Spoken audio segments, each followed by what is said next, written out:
There we go. All right. I'm here with Mr. Do you like Sam or Samuel?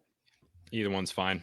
All right. Sam Urban, the illegitimate scholar. I saw that you were on with my buddy Adam Nutter. Yeah, So I sure haven't was had a chance to yesterday. Yeah. listen to that one. Yeah. But Yeah, I mean, we're probably going to talk about a lot of similar stuff depending on what direction you want to take it. But, this is something I've talked about a number of times already. Well, let's give my audience a little bit of a background of who you are, where you come from, and how you got, I guess, quote unquote, red pilled. Yeah, I mean, maybe yellow pilled more than red pilled. I'm definitely, I'd identify as a libertarian more than anything else. But, That's all right. so I'm from You're Connecticut, forgiven. up here in New England. What was that? I say you're forgiven. Yeah, thank you. Appreciate it. Yeah, so I moved around quite a lot as a kid, mostly Connecticut and North Carolina. Spent 2 years in Indonesia when I was younger, which with my dad's job brought him out there, and that was different. That was cool. It was a different experience. It's definitely influenced the way I think about things. Right out of high school, 4 years in the Marine Corps. Got out from the Marine Corps, did 4 years in college. I really loved academics, took classes in the summer. GI Bill's paying for it, give me a stipend. So I just kept taking classes. So I got degrees in history, anthropology, and education while I was there. And I was in a teaching program, and I decided it wasn't right for me. I saw a lot of the problems in the education, especially I was preparing to be a public education teacher. And so I quit. And I'm here, a few years on, and I started this podcast to talk about history and anthropology for people that don't trust the mainstream narrative, using, both the methods that they use. So using like all the using all of the academic sources and polls and everything, as well as using other types of sources. I like to include things like indigenous knowledge, and like just common sense, which is one that people talk about a lot, but I think it can't be overstated how important common sense is, especially when you're dealing with some of the opinions that are created through education year after year after year, when things build on each other, and when it's kind of, sometimes it's obvious that something's screwed up, but when you're in that education, when you're in school and universities, they with enough papers and the right people saying it, they could convince you that trees are orange and the What was sky's black. what was the real turning point for you? When did the switch get flipped for you? It definitely happened over time. I'm a guy who's always had opinions that are kind of out there. And I think the first major time that I saw something that was like, wait, like this is really weird, was that I'd taken history and anthropology classes, but taking the education classes, my views were pretty welcome in the history and the anthropology classes. I don't have like extreme, I wouldn't say I have that much of extreme views, but I was accused of anti-Semitism in one of my education classes because I took the position that we don't talk about the genocide of Native Americans, or of, like, personal example, like me living in Indonesia when I was younger, the genocide of the Cambodians, which is something that was very personal to me because I spent, like, I saw the place that where it happened at when I was like 10 years old, and that was always a question for me, which is what, like, and I did an episode on this recently, like, why do we care about certain genocides over others?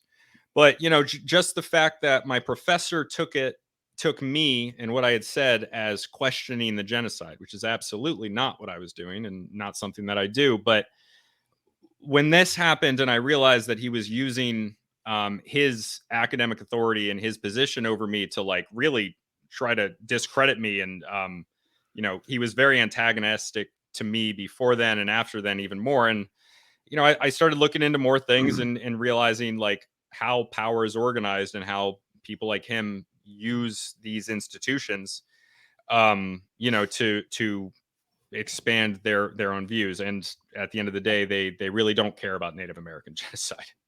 Yeah. I heard something here recently where they were quoting, I think they were quoting Gandhi, I'm so bad at like my timelines of history. I could have the wrong person, but they were quoting a famous person who was talking about the Holocaust Mm, and the genocide of the Jews. And I want to say it was Gandhi, man. It's really like stuck in my head that it was Gandhi. yeah. And he had said that what we can learn from the 5 million Jews that were killed in the Holocaust. And I was like, it caught my attention that he said 5 million, because I was like, right there in modern society, you're called a Holocaust denier Yeah. Yeah. because your number is different than the, Yeah. admissible number. And I was thinking about that, and I was like, that is so odd that Hmm. nobody, like, that it's so, you're so required to be within this narrative that Yeah. if you're like, yeah, it was 5,999,000 Jews, and not 6 million. Like, you Right. gotta, like, that six is very important to these people. Yeah, so the number that does, there is something about that coinciding with like a religious like some very conservative Jewish religious thing from prior to the Holocaust. So it's very, the 6 million number is very important, but it's not just that. I mean, with any other historical event, an estimate of large amounts of deaths is fine. But for some reason, yes, with that one, you have to be right on the number. You can't question it at all. And that's not the only thing. There's other ones, like there's other things that you really can't question. And like I can't think of one off the top of my head, but I mean, besides like, the type of like gender theory stuff, that Vaccines, stuff is can't question vaccines. right. So I was Don't you thinking dare. historically, absolutely no, yeah, yeah. It's racist to say that the Wuhan lab in Wuhan, China, produced the Wuhan novel coronavirus. Right. Yeah, Or like the well, you brought up gender, like, so like the two spirit thing.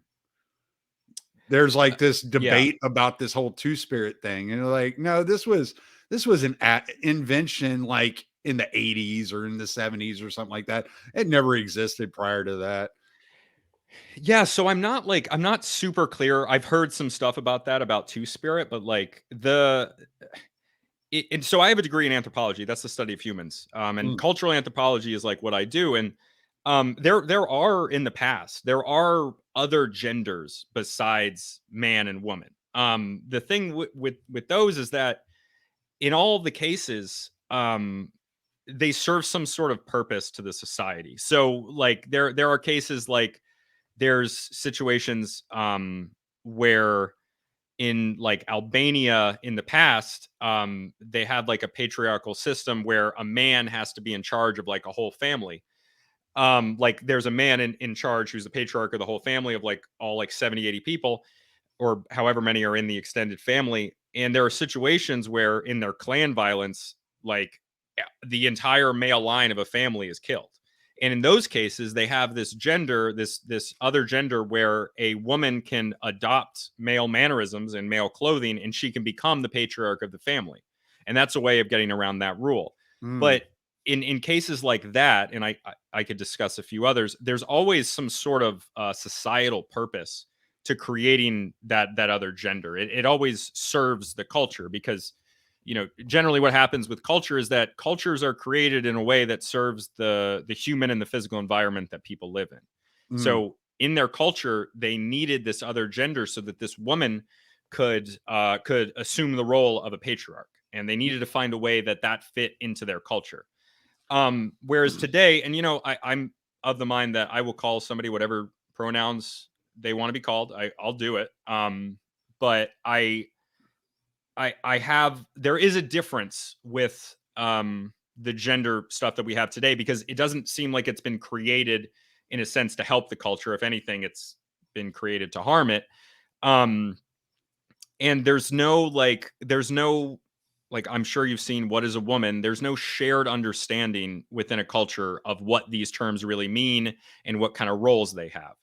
And that's really the difference. well, all right. So this you just struck a chord with me, Mhm. and made me remember something. I was listening to Jonathan Pajot a few weeks ago, I don't know if you're familiar with him, Mm. but really interesting guy. He's an iconographer, um, very orthodox in the religious sense, and he was talking about the story of the Pharaoh killing the firstborn, the sons of Israel, Mhm. right, and killing all the men. And because it was a patriarchal society, right, Mhm. because they adhered, even as slaves, they adhered to a patriarchal authority. Mhm. Like, by killing the men, you're creating a spirit of chaos within that culture, Hmm. right? Because you didn't have that hierarchy, that natural hierarchy that you're culturally adhere to. Yeah. And when Yeah. I look at like the gender, whatever you call whatever's happening today, I Mhm. still think it's just delusion and insanity, and that's just my personal opinion, and take that for what it's worth. Mhm. What I do see is there's this spirit of chaos that's being injected into our society. Yeah. Yeah, I know. I totally agree with you. And as you know, I like to I try to make a distinction for me between like what's going on at a societal level and like on the individual level. On the individual level, you know, I'm a young millennial. I know people that identify in this way, and I'm as respectful as possible to them. You know, in as individuals, how they want, but at the same time, I can't not discuss the macro effect of something Yeah, and like I this. think I should be Yeah. just to be clear, when I look at these things, I look at it from the macro. I don't look Okay. at these Yeah. Yeah. individual people. I don't really care like what they want, and like, because I'm 40 years old. My parents raised me saying life isn't fair. It doesn't matter. Like, so it's Yeah. like, Yeah. so whenever I look at the individual, I'm kind of like, okay, yeah, all right. But what Yeah. does the whole picture mean? What does all of this mean? Like, Right. what all these pieces meet somewhere and form some sort of picture for us, and all I see developing is chaos and Yeah. destruction. Well, I mean, the very like, you know, the idea of being transgender, of switching genders, it like that being what it is. When I saw the documentary Matt Walsh's "What Is a Woman," like Mm. the thing that blew my mind is that, and I had like an epiphany that I couldn't believe that I hadn't realized it before. But like the reason people can't answer what is a woman without saying somebody who identifies as a woman is because there's no shared understanding of what a woman is. Because the minute you put a definition on what a man is and on what a woman is, you're you're excluding somebody, right? So like even if it only if even if it goes to include 99% of people that would call themselves men, it doesn't include that 1%. So it's exclusionary in a certain way. And I think that our culture today, it requires there to be 100% inclusion. And if there's 100% inclusion, that means that any term like this, where you identify somebody as a man or a woman or as whatever, if it deals with their personal identity and you can't question it, then that means that all of these things become meaningless. Where do you think that came from? Because I've heard people like say that's like postmodernist. It is in some aspect very relativistic, right? Yeah. And so where is the roots of that idea? I That is an incredibly good question that I don't have a simple answer to. So that's the first thing. I mean, I can speculate right now, Mhm. but there might be a good answer if you were able to do the digging in the right direction. It seems to me that like you know, I'm from the participation trophy generation, right? Mhm. Like Mhm. that's me. You know, I Yeah, was yeah. um Helicopter parents and all that. right. Yeah, yeah. Yeah, that's my generation. And like, you know, it became a cliche like a decade ago talking about participation trophies. But I really think that the participation trophy is an incredible like it should be talked about a lot more. People roll their eyes, but like It's detrimental to the foundations yeah, of success. right. It's symbolic of a larger problem in the society. What do you think it symbolizes? I think that like having participation trophies symbolizes that it doesn't matter, like it doesn't matter what you're doing as long as you're participating. And that's sometimes true, but a society that doesn't concentrate on the end result, it just concentrates on the idea that you were a part of it, is inevitably not incentivizing people to try harder. And it's not incentivizing people to that they need to get to an end. And I think that, and by end, I mean, like, in this case, it's like winning a soccer or a football game.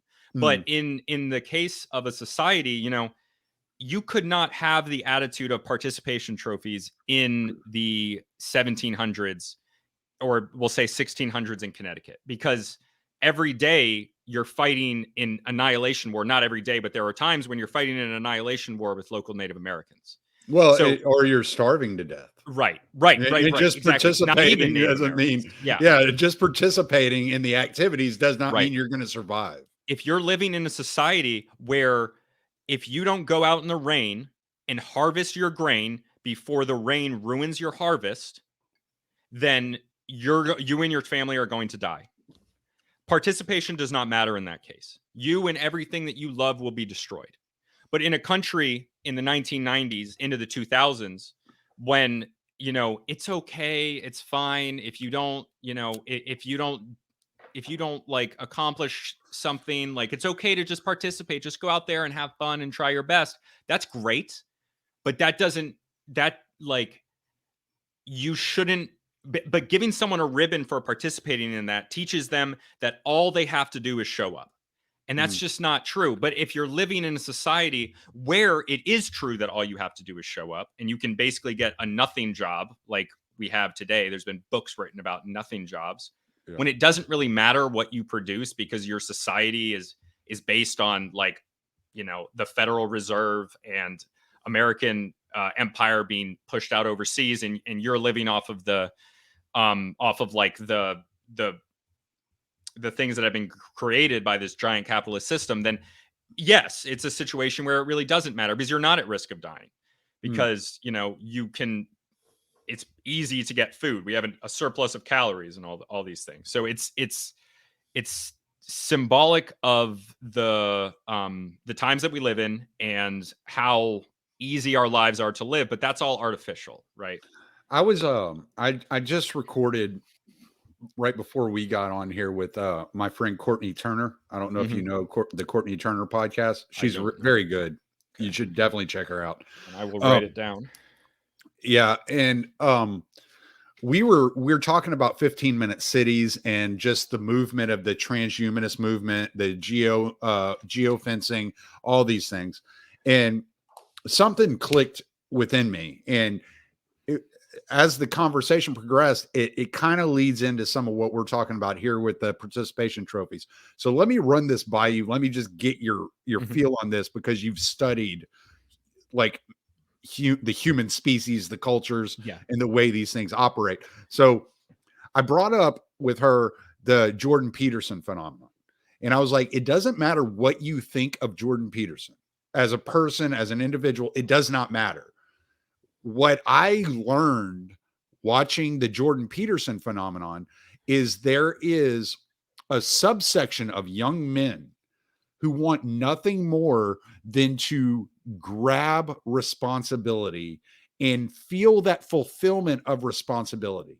And the participation trophy steals that from people. You don't have that fulfillment of accomplishing anything. I was telling her from a man's perspective. I live on 9 acres. I have greenhouses. I have chickens. I build chicken coops and stuff for my chickens. Like, it's not. I don't mind the process of building it, right? I Mhm. enjoy it to a degree, but there's nothing more fulfilling than stepping back and seeing a job well done and having my wife come pat me on the back and go, "We wouldn't have this if you didn't do it." And Yeah. there's something about that accomplishment, reaching that goal, like that higher level. stepping up your game a little bit, that Jordan Peterson tapped into this on a cultural level, especially with young men. Yeah, 100%. And I And fully agree. I really feel like when we're talking about participation trophies, we're talking about the antithesis of that. Yeah, 100%. I fully agree. And yeah, I read that book, 12 Rules for Life. Thought it was incredible. I thought it was a great book. And I fully agree that that's like, but that is what, like, when you create a culture where you're told that gender roles are bad. And I'm not saying that I think women need to be in the kitchen. I don't. I'm not saying that men need to be out like chopping wood and everything. But what I am saying is that human beings, I love anthropology. To me, human beings are a type of animal. We're mammals, right? There is a sexual dichotomy in all mammals, and that is in both that's in our DNA, that's in our brains, and that plays out into the way that humans are, in the way that humans act in their cultures. And this goes back to what I was talking about before, where if you're in a culture where you have to make food to survive, like, and you barely have enough and there's a chance of you starving, you can't afford to put somebody who might not be the most efficient at the task that they're doing on a certain task. So it wouldn't make any sense for the men to do the gathering. If you're a hunter-gatherer society, it doesn't make any sense for men to do the gathering and for women to do the hunting, because men are more efficient at hunting than women, and women are more efficient at gathering than men. There are things in our brains, like, for example, men are more likely to be colorblind. Women can't be colorblind, because if a woman was colorblind in early human civilization, she couldn't tell the difference between berries, and she'd be eating and feeding people poisonous berries. Right. So men were able to be colorblind because being colorblind, those traits were not destroyed from their brains over time, because being colorblind didn't really affect how they were able to enact in their society. So when you live in a society where these standards don't matter, it allows for these standards to be eroded, and not everybody has to be at their peak efficiency, which is fine. But at the same time, today, our modern brains are the same modern brains that anatomically modern humans have been found as far back as 300,000 years. They keep finding older ones. Right? Like, even almost every few years, archaeologists find a new older one. The last one I know about is 300,000 years ago. It was I think a year ago, they found one, a year or two ago. We still have those brains. We still have those things in our brains. So what I'm not saying is that all men are the same and all women are the same, but understanding that you're a man, and understanding your biology, or that you're a woman, and understanding how you as an individual have other traits that might move you along this spectrum, it helps you to understand who you are and what makes you feel purposeful. And I would say that in a lot of ways, I'm a very traditional man. I do like to work outside. I like to build things. I like to, build shelves, workbenches, remodeling my house. I like to do all these things. They make me feel good. I also like to cook, and that's fine. Like, that's another thing that I like to do, which they wouldn't call traditionally man, but you be selective with some of the things that you want to do, but understand that because there's overlapping bell curves, men are going to be more likely to do certain things. Women are going to be more likely to do certain things. And with Jordan Peterson taps into this idea that he taps into the idea that obviously you should have responsibility, and it does make you feel better, and like clean your room, obviously. Like, he promotes actions that then lead to you living a better and more fulfilled life for a lot of people. Not just men, but also women, because I think it's universal. I know plenty of women who have learned a lot from Jordan Peterson. Yeah. Did I answer your question? Yeah, no, you did. You did. We're going right down the path I want to go down. So we're all good. Fantastic. So, all right. So you're touching on the difference between men and women, the way that our brains interact with the world. And this leads us into the classroom, which we eventually wanted to get into. When you and I were emailing, I brought up to you John Taylor Gatto.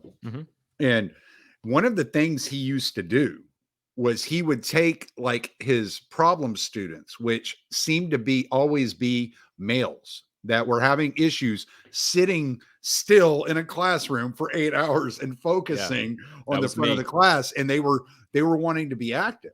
Mhm. And what he would do is he would take them and he would find a tradesman that would bring that child along for the school day and let that child ride along. So he had some kids that rode with truck drivers, some kids that went and helped people on construction sites, and this, that, and the other. And he would grade them in class as if they had attended class, but he was sending them off to do these things and learn these trades off on the side.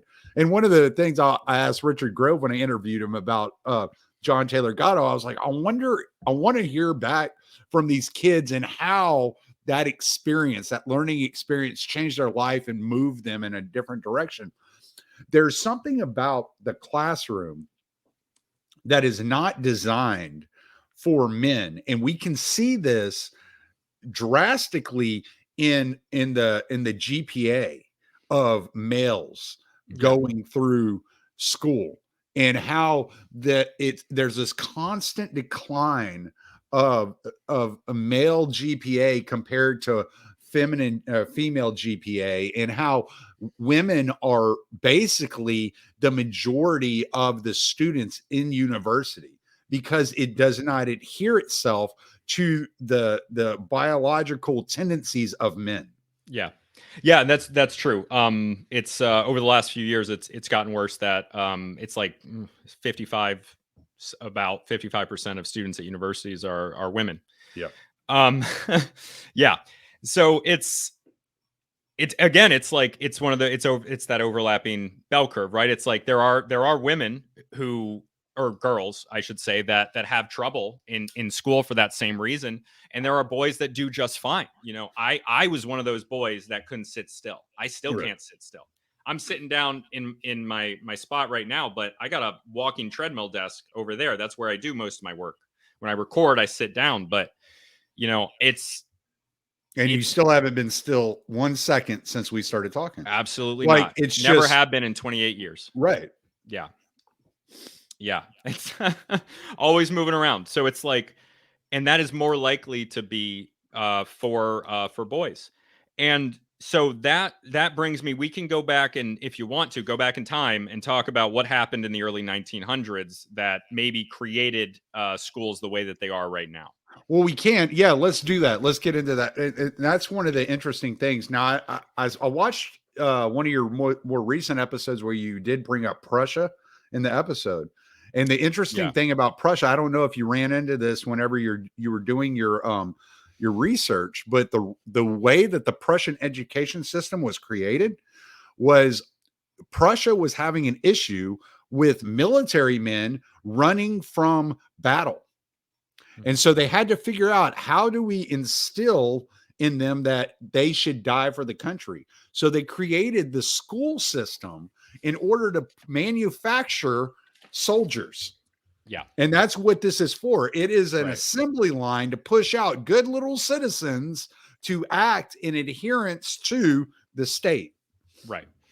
So I didn't do a lot of research on the Prussian model. The stuff I did research on was on the next shift that happened in the early 1900s. They Right. started on the Prussian model in the 1830s, but absolutely this Prussian model. Was that the Chicago school that you're talking about in the 1800s? I don't know. No, I'm talking about what I did the most research on was the General Education Board of John D. Rockefeller and Okay. Andrew Carnegie's Carnegie Foundation. Gotcha. Gotcha. I know I've heard of that before, but I don't remember that specifically. But yeah, so the Prussian model, it comes out of this time of nationalism when obviously they're getting the Prussians, and Prussia becomes Germany. I know you know that, but just so everyone knows, Prussia unifies with other German states, become Germany, and they and our education system, the first one that was in the entire country in the United States, was this Prussian model that popped up in the 1830s, 1840s, 1850s.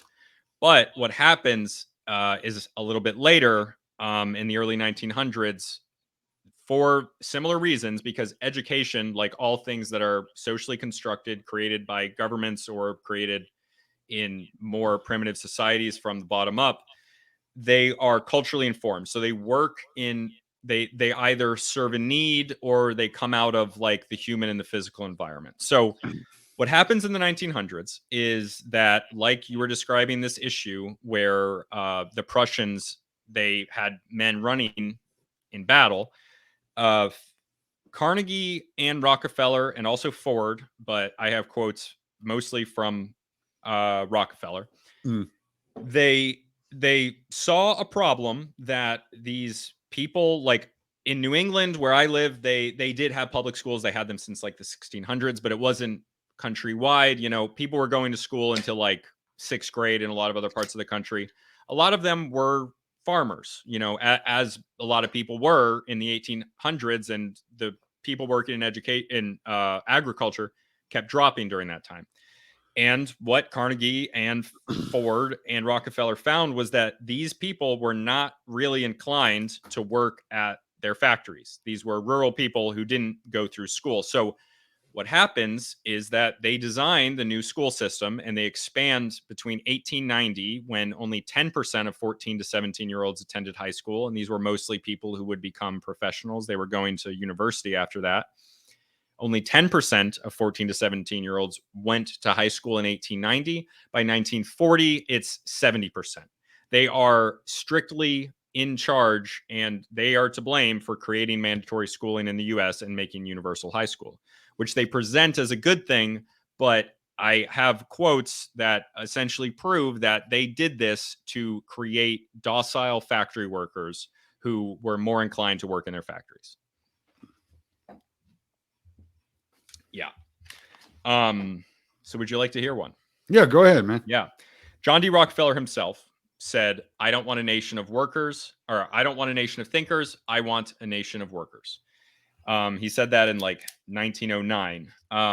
Reverend Frederick T. Gates, business advisor to John D. Rockefeller Sr., he ran the General Education Board, which was an organization created with $1 million in 1902 money, which would later be funded to the tune of billions of dollars of Rockefeller's money. This is a tax-exempt organization that, by name, it went out to create educational opportunities in the U.S., but what it really did was fund schools in order to use the money as essentially almost blackmail to force the schools to adhere to teach what and how they wanted things to be taught. So 1902, this organization, the General Education Board, it's run by this guy, Reverend Frederick T. Gates. And he says in 1913, in writing, in documents of this organization, in our dream, we have limitless resources, and the people yield themselves with perfect docility to our molding hand. The present educational conventions fade from our minds, and unhampered by tradition, we work our own goodwill upon a grateful and responsive rural folk. We shall not try to make these people or any of their children into philosophers or men of learning or of science. We are not to raise up among them authors, orators, poets, or men of letters. We shall not search for embryo great artists, painters, musicians, nor will we cherish even the humbler ambition to raise up from among them lawyers, doctors, preachers, statesmen, of whom we now have ample supply. And that's the guy who ran fully in charge of the organization that funded schools, like as in elementary, middle, junior high, high schools, funded teacher colleges and universities in such a way that essentially you had to take their money or you would just go away because they were funding everyone else so much, and lobbied the government and labor unions to change their policies. So, and in this process of developing this, they not only enslaved the students throughout their lives, but they enslaved generations to this system, to this institution that they had created. And people view the institutions of the federal government, like the Department of Education, the EPA, all of these things, they view them in a religious framework, as if without Mhm. these things, without the government paternally looking over us and taking care of us, we could not accomplish these things otherwise. And that is a huge mistake, and it's a corner we've been painted in. And it makes you wonder, like, I know that now there have been a lot of people that have overstepped their bounds and have created enough of a situation in which parents are uncomfortable, especially with like this whole drag queen story hour type stuff, Mhm. that parents are starting to question the situation. So maybe they're more open to the suggestion of the history of schooling. But I know for Yeah. years, like whenever I was talking about this just a couple of years ago, people would be like, "No, that's not real. Like, Yeah. why would you say something like that? What are you supposed to do without public education? Do you not want Yeah. your kids to be educated?" And it's like without the existence of the government doing these Mhm. things, then these things cannot be done. And Yeah. that is a huge propaganda tool that the government has on their side when it comes to programs like education. 100%. I mean, yeah, it's 100%. I have a list of other quotes, but one of them, there's a report called the Dodd Report from 1953, and from memory, I'll paraphrase, but actually, let me just pull it out. Actually, no, I don't even have to go that far forward. Elwood P. Cubberley, who was Stanford's Dean of Education in 1909. Mhm. So this Stanford is one of the best teaching schools in the country. It was back then. It still is today. He said he was in charge of education in 1909. This is at the time when these things are changing. He said each year the child is coming to belong more to the state and less to the parent. And then in 1953, there was a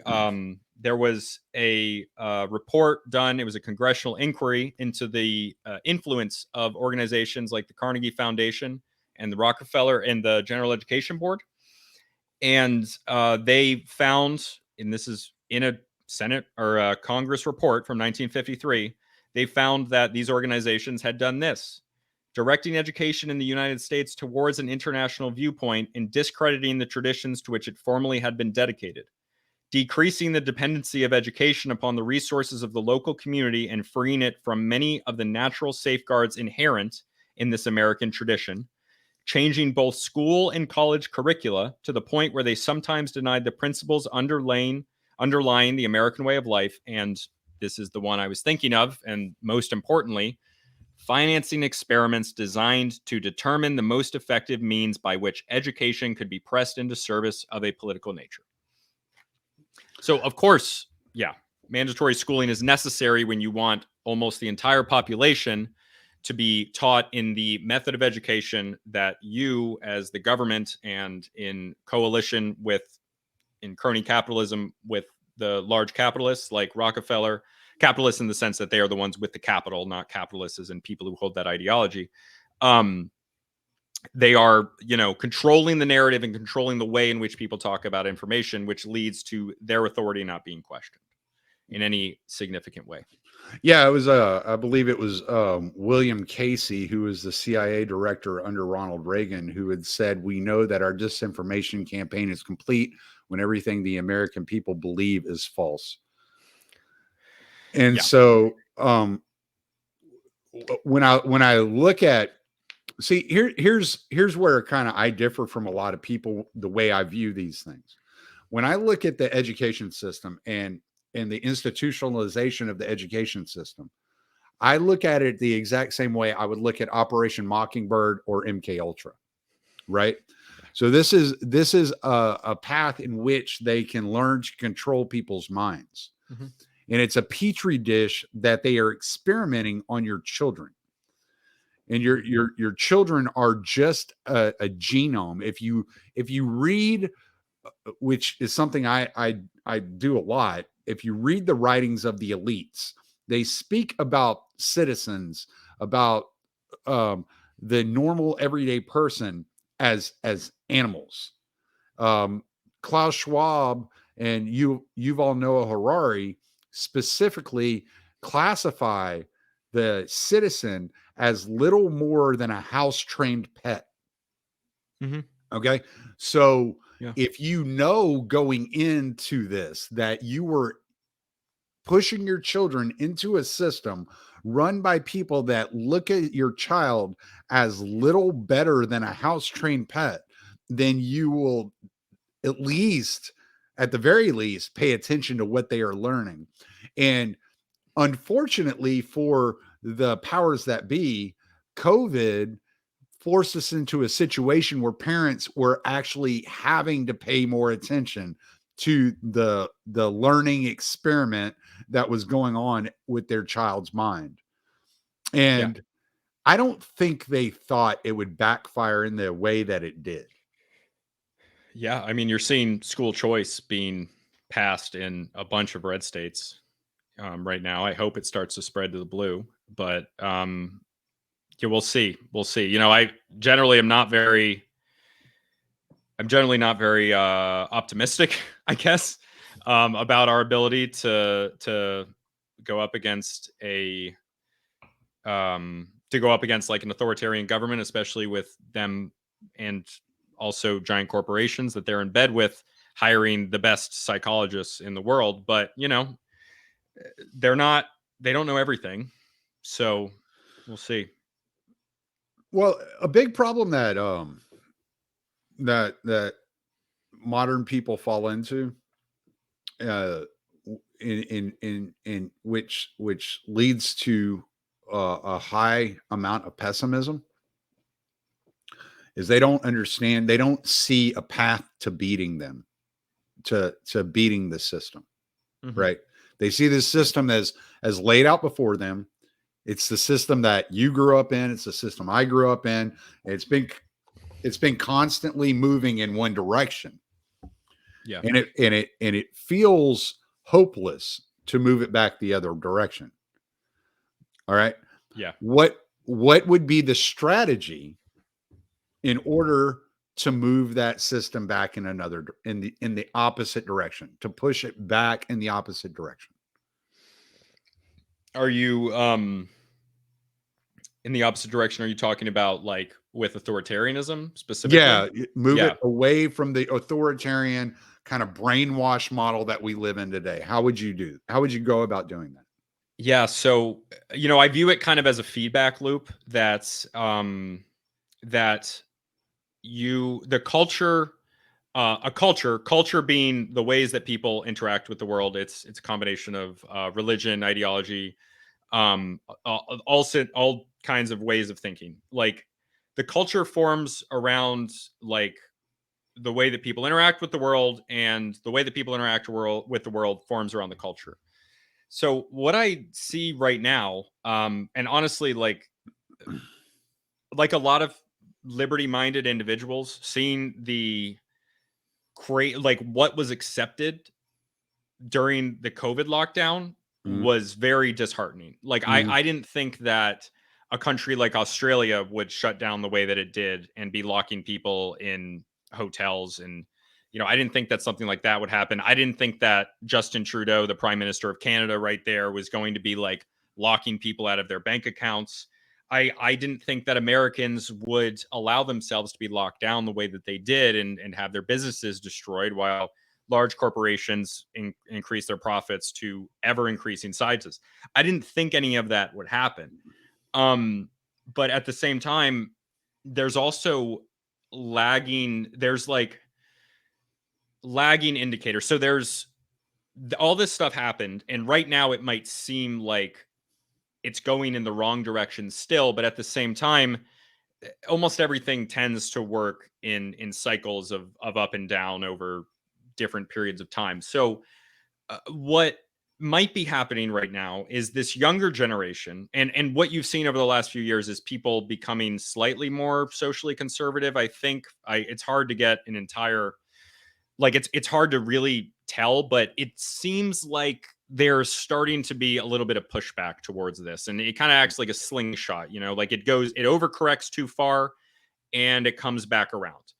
So I hope that that's what's happening with authoritarianism, and I hope that a younger generation that is seeing what has happened, they're seeing the older kids have no opportunity, the choices that they make don't lead towards what maybe they want out of life, but it requires a larger percentage of the younger people that are growing up to have the values like the values that they're trying to reach, like the ones taught by Jordan Peterson, like maybe not even values themselves, but the underlying reasons they have those values for those people that to then create something good. I'm being a little wordy here, but what I'm getting at is that I think that to know that we're on the right track, and this isn't anything that I think we have that much control over as individuals at a lower level. You know, all we can do is act the way that we think is the best, and put that energy out into the people around us, and talk about these issues like we're doing now, and try to change the way that people interact with the world. And we'll know that we're on the right track if the people that are younger are changing the way that they think, and they're noticing what is happening to our country and our culture as a result of all the things that are happening. And so the other thing is economics. Have you heard of a guy called Peter Zehan? No, I don't think so. So Peter Zehan, geopolitical analyst, he wrote a book about like a coming end to globalism. And you can see this social unrest in a lot of places in Europe and in the United States in response to globalism. And his idea is that as other countries reach the power of the United States power recedes. I would love to see a United States that kind of hangs out more in just the Western Hemisphere, and I think it's necessary. But economically, if global supply trades, if global economics ends and trade routes become much more reasonable or regional, if trade routes become much more regional, then the culture will change as a result of that. And that, I think, is something that we might see.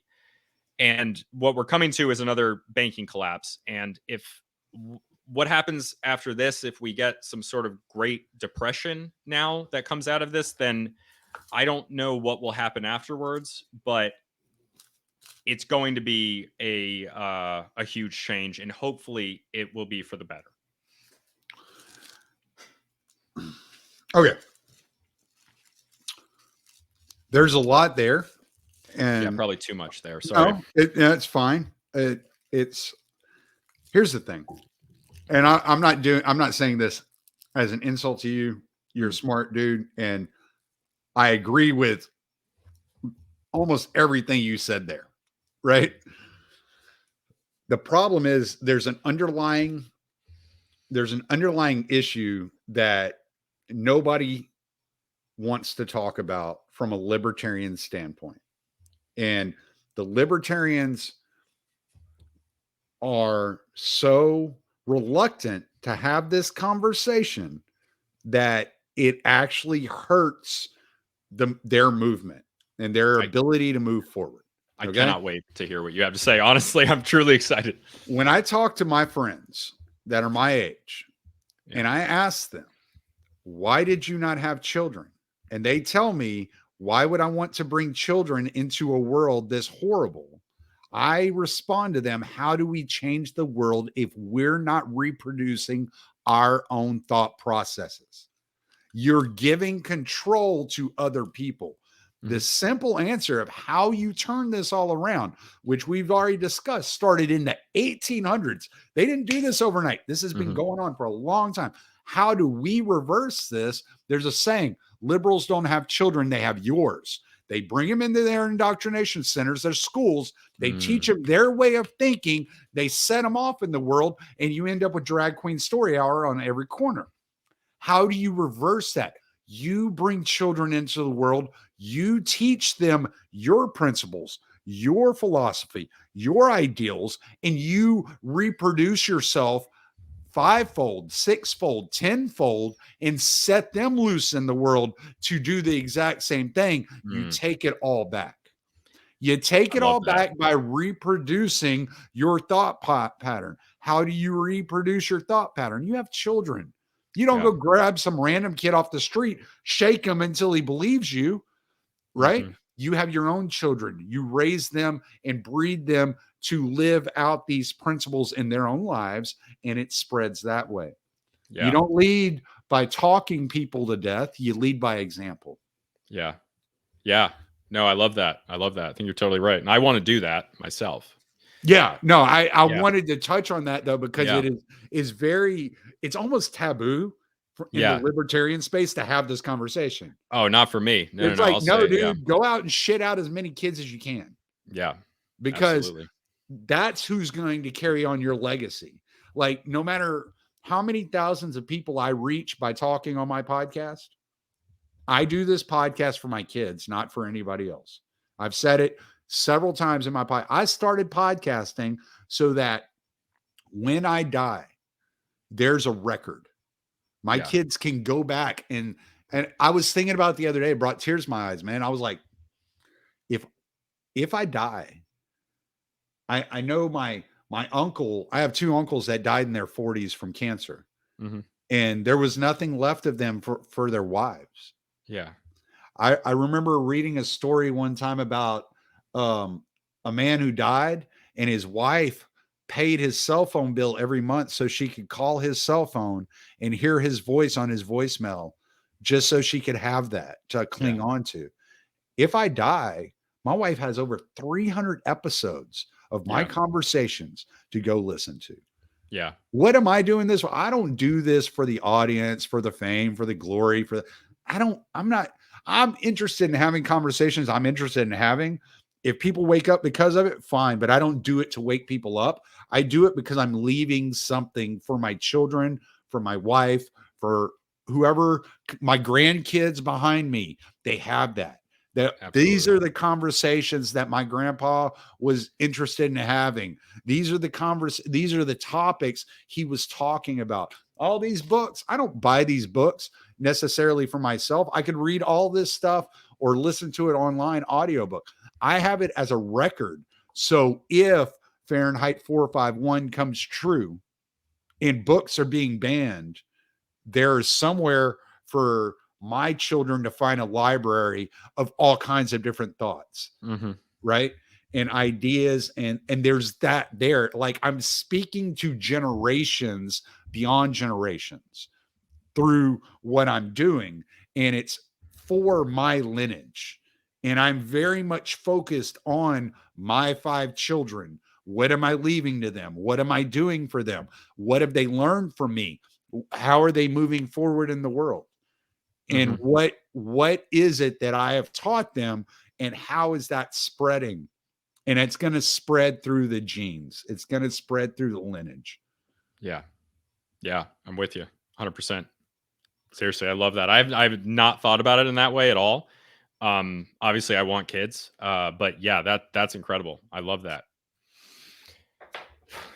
Sweet. But I also like your theories and talking about supply chain. This is valuable stuff to talk about. Like the way the supply chain breaks down, like how this works, how it should be brought in more regional and not be dependent on outside trade sources, the government making these trade deals with foreign countries. I agree with all of that. But I think that where the individual can stop feeling so hopeless in moving forward is by passing on the wisdom acquired during life from one generation to the next. Yeah, seriously. Yeah. And I think there are more ways to do it than just, having kids. I think that having kids is probably the best way to do it. But like, I remember, one of my favorite like spiritual writers is deceased now, but a few years ago he passed away. Thich Nhat Hanh, he's a Vietnamese Buddhist priest, and in one of his books, I forget which one, I've read several. He talks about like how his students in his student, like he has no children of his own, but his students that he teaches in his monastery, they are his spiritual descendants, because they've learned what he said. And he says, like what you said, is that all of the things I've written and the audio, because I was listening to it on an audiobook, will be remembered. And while I have died a certain death, I will still live on in the spirituality, or in a spiritual essence, with his spiritual descendants and people he's touched with his books. And of course, that's a much more, like, the things that I've learned from Thich Nhat Hanh are much more positive by any objective metric than what they're teaching in public schools. But yeah, similar idea of. But you have to look at the passing on. public school, the structure of the public school, the institutionalization of Mhm. bringing the children in, making them the state's children, as you mentioned earlier. Yeah. They're less and less connected to the parent. You have to look at that from the same point of view that he's speaking. Exactly. Right? Yeah, that's what I'm saying. The state is creating disciples Yeah. through public education. Absolutely. And they trap the generations into it, because then they make you helpless. They make Mhm. you like, I can't teach my children. Like, then you get these, like we were talking about earlier, you get these ideas. Well, you don't like public education. Do you not want to educate children? Well, no. Like, what parent in their right mind would not educate their child? Yeah. Right? If they had no course. choice, if the education system weren't there, do you think prior to public education, the parents were not teaching children? Yeah, seriously. But it's they have, when they talk about education, they have a one-track mind about what education is, because they've been taught through the social constructs, the public schools, that this is how education looks. And they're taught that if the education that the kids are receiving doesn't look like this, then it's not good education. And an example that I'd love to talk about here. I know I've talked about Indigenous Native American stuff a few times. That's one of the things I'm most passionate about. This is one thing that I like to look at is I don't know how much you know about the Indian Removal Act, and prior to that, like Native Americans and First Nations people in Canada and Aboriginal Australians in Australia, about them being taken from their parents and forcibly assimilated into American culture at the time. Right. And I've this heard of happened up it, until but the I mid don't know a 1900s. lot about it. Yeah. Yeah. So basically, what's happening is that the government of these places, they decide the standards that raising children takes, and of course, they are the ones that create these standards, and they're creating them from their own culture. They're creating what standards they decide that a child is being taken care of through their own culture. So when you apply it from like American culture versus Native Americans, who were at this time, a lot of them living more traditional lives, what ends up happening is at a much higher disproportionate rate, these Native American children were being taken forcibly from their parents and brought to these boarding schools where there was physical, sexual abuse, tons of horrible things going on. But at the same time, of course, it also applies, and you can kind of draw comparisons to today. It also applies to, Americans like us, or any Americans, or anybody that might have values that are outside of the government system. So for Native Americans and for First Nations people and for Indigenous Australians, it was like very obvious. But from that, like, the key there is that the values that the government laid down from the top down, they're deciding this is what education looks like. It's informed based on how they live, based on their modern life. So anybody that deviates outside of that, they can decide that they're not doing their job. They're not being taken care of in the right way. And that is explicitly authoritarian, because it's deciding the values for someone else that they should hold. And it means that when parents are not taking care of their kids, there are certain cases where parents are really not taking care of their kids. But a lot of times it's just culturally informed nonsense, where they're deciding that because they don't fit into the mold of what we view as acceptable, then they're not being taught, which isn't true. It's just like parents nowadays, we hear more and more about parents having their kids, at least the threat of having their kids taken away or being in prison because they refuse to call their kids by other genders or have surgeries done to their kids that can't be reversed. Yeah, it's horrifying, and it reminds me of Indian removal. It reminds me of that, and it's scary. It's truly scary, and it's why I don't want my kids in public school ever. I mean, I don't have kids yet, but for when I have kids, they're not going to public school, because that gives the state a chance to grab them and rip them, either metaphorically or physically. Right. Yeah. It's and that's why I named this episode the trap of public education. Yeah, it really is. It is, because once they get one generation in there, the goal is to indoctrinate that generation to send the next generation, of course, and so on. Yeah, and we've hit like this point now because of what happened with COVID, because parents were being like, their eyes were being opened to what the education system was doing and was teaching, that there's a fighting chance to get these kids out of here, to rescue some minds from the pollution that the education system is putting into their brains. Yeah. But I mean, it's not 100%. You're not going to 100% agree with the way that people raise their children. It's just not the way it is.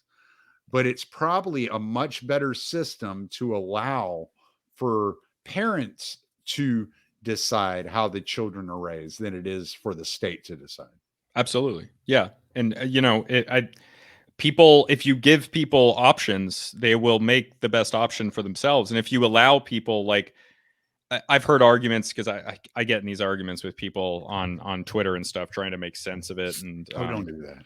No, I mean, I do it, like, I'm on Twitter to promote my podcast, so that's why I'm there. I'm not like out there like having flame wars. I comment where it's necessary in like a regimented fashion. Like, trust me, it's all very it's involved with promoting my podcast. But they have this idea that oh God, I forgot what I was going to say. I have a tendency to distract people. I'm sorry. No, that's all right. Yeah, no, there's there's kind of this idea amongst people nowadays that they have to get back at the state. And there's this feeling, and I sympathize. Yeah. Right. There's this feeling that you've been doing this to us, our parents, our children, for hundreds of years. We are going to take over these institutions and we're going to do it back to you. Mm-hmm. I think if you go too far in either direction, you're no better than the other direction. Yeah. Right. It's like the old saying, 2 wrongs don't make a right type deal. Right. Yeah. And I think that it's very tempting to want vengeance and revenge when you're awakened to the issues, especially when you see the degeneracy that's being pushed down children's throats, and some of it borders on child abuse in a sexual nature. Yeah. It really does. I mean, it's very hard. It really does. Yeah, it's very difficult not to just go full wood chipper. Yeah, it really is. Yeah, and there's this instinct to protect children, and but there's, you got to balance it, because you don't want to teach the next generation to be vengeful. Right. And ultimately, like, in any situation, I think people say, like, the best revenge is living a happy and fulfilled life. If you spend your energy on trying to destroy something else in a way that doesn't, support your own thing, then you're putting your energy in the wrong spot. Criticize by creating is what I like to say. And if you're in a situation where you feel trapped, like, there's ways that you can put as much energy as you possibly can towards getting yourself at least out of that situation, getting your own family out of that situation, and doing something like, whether it be making a podcast or creating homeschooling community, pushing for school choice, so parents who are not just the super rich can send their kids where they want to go to school, but also people who are, if they weren't having the money taken out in taxes, could afford to educate their kids in the way they wanted to. But with vouchers that allow parents to spend the money at some place other than public schools, that allows parents to decide for their own children individually where they should be educated. And personally, I would love to live in a society where parents who are most likely to make the right decision for their kid, I'm not budging on that. I'm going to say that in the vast majority of cases, that's what's going to happen. Parents have a clear incentive to do what's best for their child. They're going to put them in a place that helps them out the most. And, Right. Some people don't want, that people will complain about public funds being used for religious institutions because communities like Hasidic Jews want to send their kids to private Hasidic Jewish schools. And like, if you're a Hasidic Jew or you're an Orthodox or you're a Catholic and you want your children to go to one of those religious schools, like, absolutely public funds should be allowed to be spent for that, because public funds are just taxpayer funds.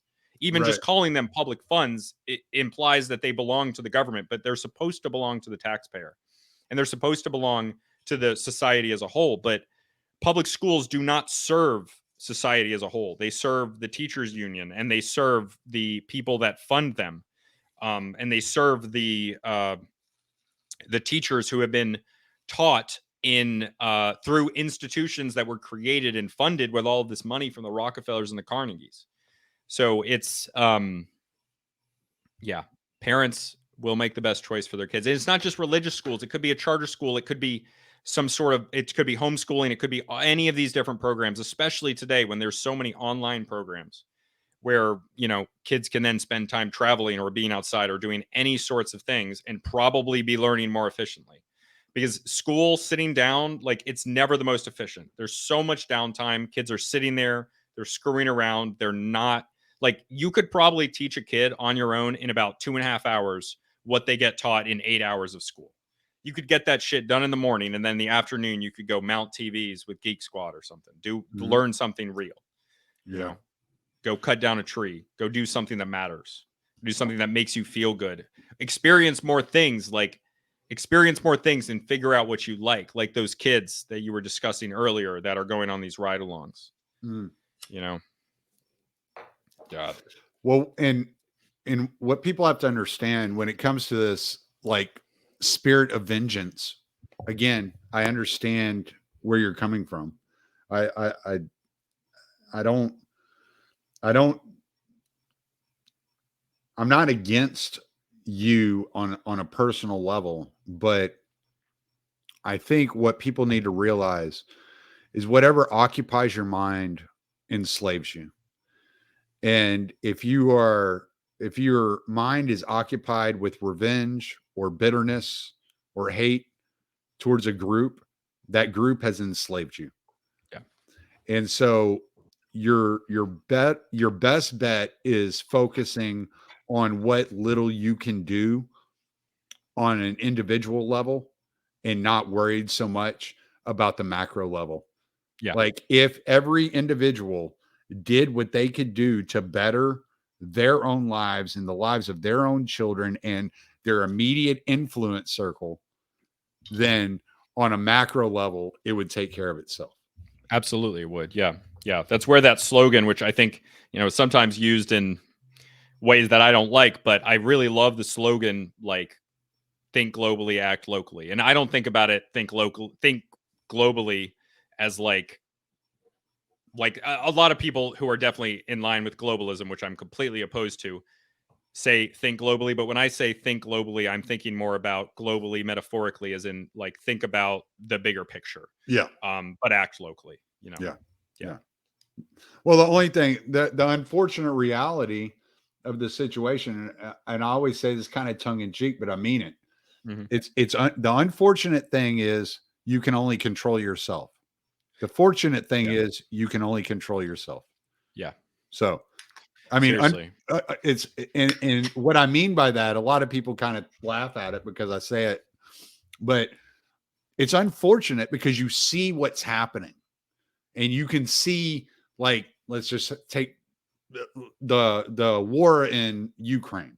You can see it, and you're like, man, I wish I could do something about that, but you can't. All No, you can you can't. control is yourself, and it sucks, and you don't like it, but you can rest easy and live with less stress if you become aware and accept all you can control is you. Just do what you can do. Seriously. Yeah. 100%. I couldn't agree more. You got somewhere else you want to go? You mean with the conversation? Yeah, yeah. I got a couple more quotes. Let's You go want to for hear it. them? Let's go for it.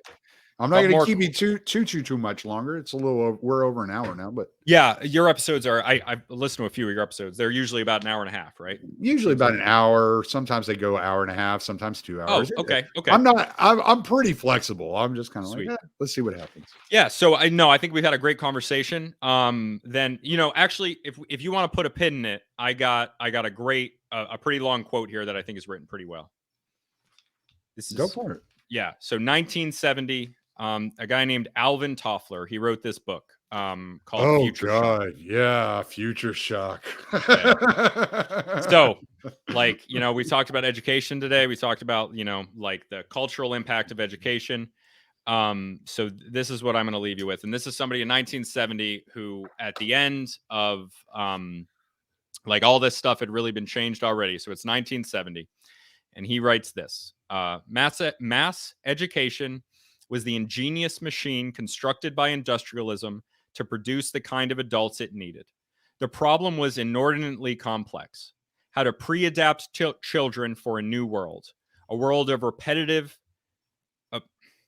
astigmatism, a world of repetitive indoor toil, smoke and noise, machines, crowded living conditions, collective discipline, a world in which time was to be regulated not by the cycle of the sun and moon, but by the factory whistle and the clock. The solution was an educational system that, in its very structure, simulated this new world. This system did not emerge instantly. Even today, it retains throwback elements from pre industrial society.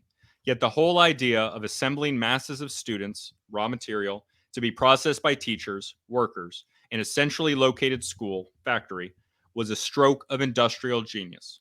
The whole administrative hierarchy of education, as it grew up, followed the model of industrial bureaucracy. The very organization of knowledge into permanent disciplines was grounded on industrial assumptions. Children marched from place to place and sat in assigned stations. Bells rang to announce changes of time. The inner life of the school thus became an anticipatory mirror, a perfect introduction to industrial society. The most criticized features of education today, the regimentation, lack of individualization, the rigid systems of seating, grouping, grading, and marking, the authoritarian role of the teacher, are precisely those that made mass public education so effective an instrument of adaptation for its place and time. And that is the system we still have today. And that book is one of those ones that once you read it, you're like, is this guy writing fiction or nonfiction? Yeah. my buddy Coop told me about that book. I'd never heard of Alvin Toffler before. Mm-hmm. And I told him I'm going to read The Fourth Turning. You want to do a podcast on it? And he goes, don't read The Fourth Turning without reading Future Shock first. He said, read The Fourth Turning in the environment of Future Shock. It comes from the same place.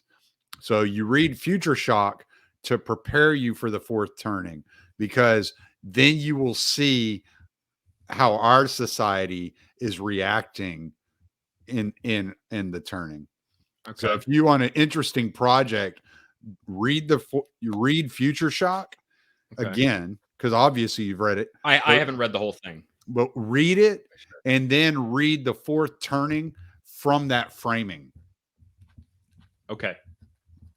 Okay, I got that written down.